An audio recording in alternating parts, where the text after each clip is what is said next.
So wacho kae ni lecturers dwaro no chulgi pesa mang'eny to lecturers moko ok nyon ga kata class. Tijgi en mana chiwo notes ma ichwalo ne jopuonjre e groups. Kamano to wacho no tieko somo. To kara pesa mang'eny ma gidwaro no gidwaro nang'o? Erokamano. Adwa mondo aduok penjo no. Adwa ni mondo aduok penjo no. Adwa nyiso jowinjo kendo joneno tich ma lecturer timo.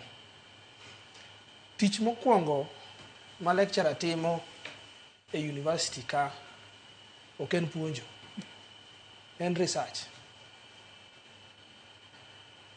Research e tijwa namba di Mokwongo. namba achiel. Ei research kanyo kor ka wagolo rieko manyien. Koro rieko manyien cha kwasegole to wamedo gi mwaji ong'egi to wapuonjo go nyithindo manyien gi mondo gibed ka ging'eyo. Koro wan ok wan jochok, ok inyal kawowa mipimwa gi japuonj sekondari kata japuonj primary. Wan ok wan jopuonje, emomiyo iluongo ni wan lecturers.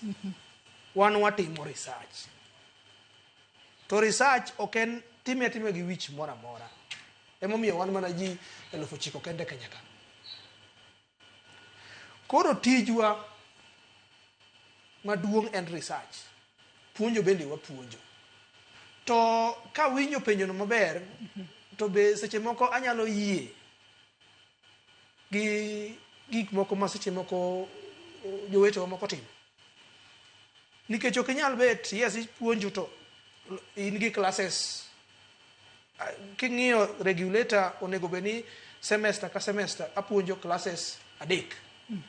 To classes 3 gi ka ok en gi practical to onego beni every week apuonjo for 3 hours. Manyiso ni 9 hours in a week. The rest of the hours onego beni atimo research. Mano 3 hours in a day. 3 hours in a week for every unit, and you have 3 units. Mago 9 hours. The rest of the time onego beni atimo gang'o? Research. And student consultation. Koro yes, nitiere puonjo mabiro puonjo mako chok ta puonjo e class, but nitiere students be matimo masters gi PhD, gin gitimo research. More of our time, seche wa mang'eny wakaw kuom nyithindo ma timo research gi. It is more of mentorship and coaching. Our work is more of research, mentorship and coaching. One of one jopuonj primary kata mag secondary.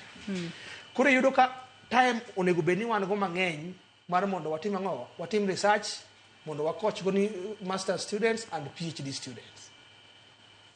Emomiyo workload wa ng'at man oko kachacha ok nyal neno.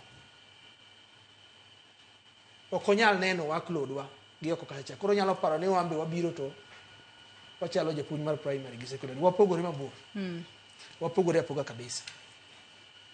Emomiyo wadwaro mondo medwa pesa. Chutho ng'ato biro wacho niya, ni lecturer onego beni manyo pesa ge moko kowuok kuom research grants. Koro komedo gi salary ne mondo dang ngima maber. To research grant iyudo ka Kenya kaendi sirikal mora mora e pinje gi te. Sirikal onego beni kawo budget to keto mar research. Ma ji 9,000 gi te onego beni yudo pesa ma kumora mora university moro ma intiere itimo godo research. Sirikal onego beni bedo gi research priorities ma wacho ni research moro ni tim ka. Mano ok timre Kenya. Koro wan research masani watimo kata kibire department na iyudo ka research matimo sirikal moro ma piny moro nono momiya pesa. Seche matimo research mar piny moro nono no ok en research wa, ok okonywa, ok omiwa solution.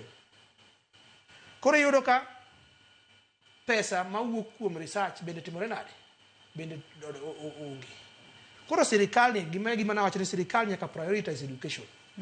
Research fund nyaka ket ne lecturers.